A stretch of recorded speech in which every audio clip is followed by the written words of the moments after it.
ओम शिव। कैसे हैं आप सब लोग? स्वागत है आप सबका मेरी सीरीज़ में जिसका नाम है Indian rituals and logic behind. तो जैसा कि हमको पता है कि हम सब कुछ ना कुछ रिट्स एंड रिचुअल्स फॉलो करते हैं, जो कि हमको हमारे बड़ों ने बताए होते हैं कि ऐसा करना चाहिए, इस दिन ऐसा करना चाहिए, लेकिन उसके पीछे के लॉजिक्स नहीं पता होते। आज की जो जनरेशन है वो फॉलो तो करती है, लेकिन आपको क्वेश्चन पूछती है कि मम्मा ऐसा क्यों, पापा ऐसा क्यों, इस दिन ये क्यों नहीं करना, उस दिन वो क्यों नहीं करना, घर में इसी डायरेक्शन में ये क्यों करना है, वहाँ ऐसा क्यों करना है। तो आपके ऐसे ही सभी क्वेश्चंस के मैं आंसर आपको दूंगी। आप चाहें तो अपने क्वेश्चंस भी मुझे कमेंट कर सकते हैं। और अभी तो सफ़र शुरू किया है, आपके बहुत सारे ढेरों सारे क्वेश्चंस के आपको आंसर दूंगी और उनके पीछे के लॉजिक्स भी आपको बताऊंगी।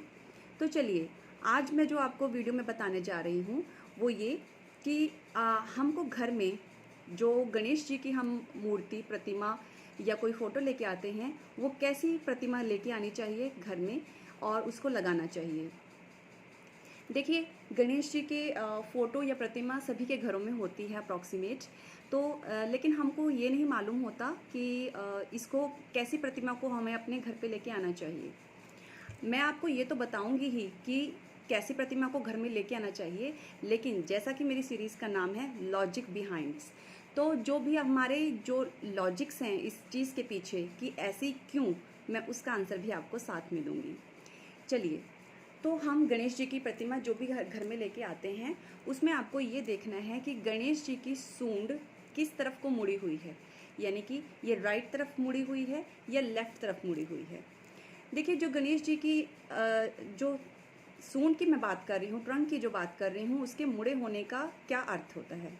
गणेश जी की जो नॉस्ट्रिल होती है, यानी कि जो जैसे हम श्वास लेते हैं कभी इस तरफ से कभी इस तरफ से, तो जो ये रिप्रेजेंट करती हैं, यहाँ से जो एनर्जी फ्लो होता है, जो गणेश जी के लेफ्ट साइड में की जो नॉस्ट्रिल होती है वो रिप्रेजेंट करती है अपनी चंद्र एनर्जी को, यानी कि चंद्र शक्ति को, एनर्जी को रिप्रेजेंट करती है। और जो राइट साइड होती है गणेश जी की, राइट साइड से जो नोजल से जो एनर्जीज निकलती हैं वो होती हैं सूर्य शक्ति, यानी कि सोलर एनर्जीज।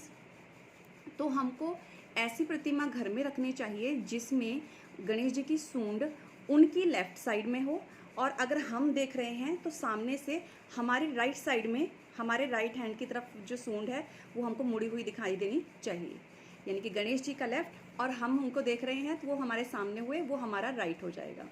तो गणेश जी की सूंड राइट टाइप को तरफ को मुड़ी होनी चाहिए।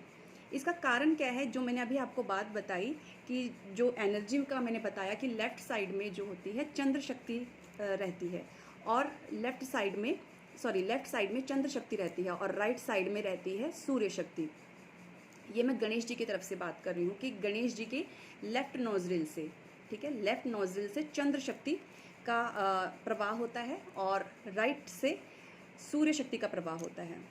चंद्र शक्ति, जैसे कि नाम ही से ही हमको पता चलता है कि वो ठंडी एनर्जी होगी, और सूर्य शक्ति यानी कि एक तरह हॉट एनर्जी होगी। तो एनर्जी का फ्लो मैटर करता है। जिसमें गणेश जी की सूंड उनके लेफ्ट साइड में, यानी कि हमारे राइट साइड में मुड़ी होती है, उन वाली मूर्तियों को या प्रतिमाओं को बोला जाता है वाममुखी प्रतिमा, वाममुखी। ओके।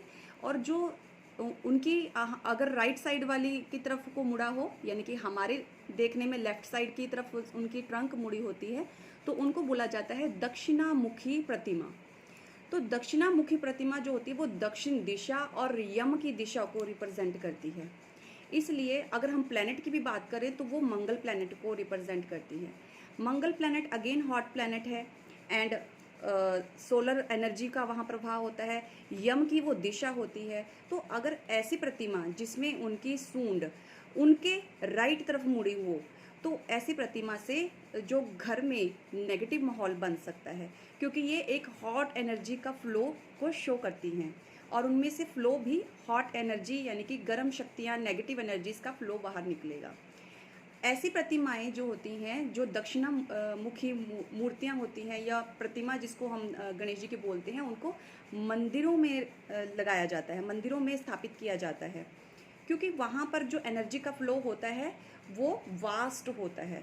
तो जब मंदिर में कोई भी मूर्ति लगाई जाती है, स्थापित की जाती है, तो उसको उसकी प्राण प्रतिष्ठा की जाती है।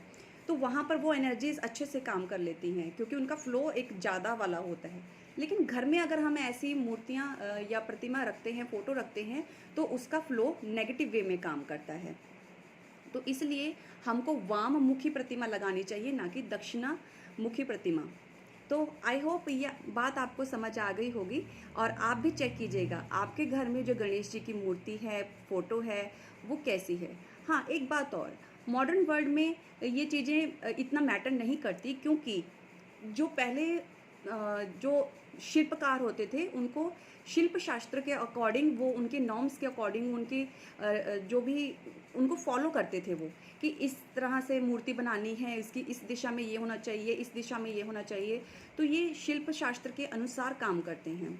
मॉडर्न वर्ल्ड में अभी, क्योंकि ये इतना लोग नहीं देखते कि कैसी फ़ोटो बनानी है, प्रिंट आउट निकाल देते हैं या जो भी है।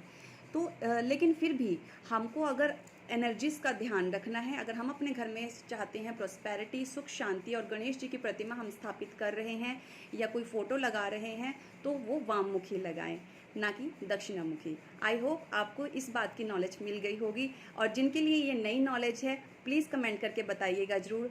आपके कमेंट्स मेरे लिए बहुत मायने रखते हैं। इस पेज को, और जो मैं यूट्यूब चैनल में इसको अपलोड कर रही हूँ, चैनल को सब्सक्राइब जरूर करिएगा, लाइक जरूर करिएगा।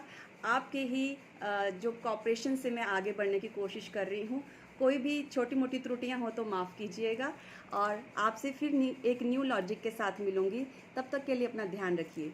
ओम शिव।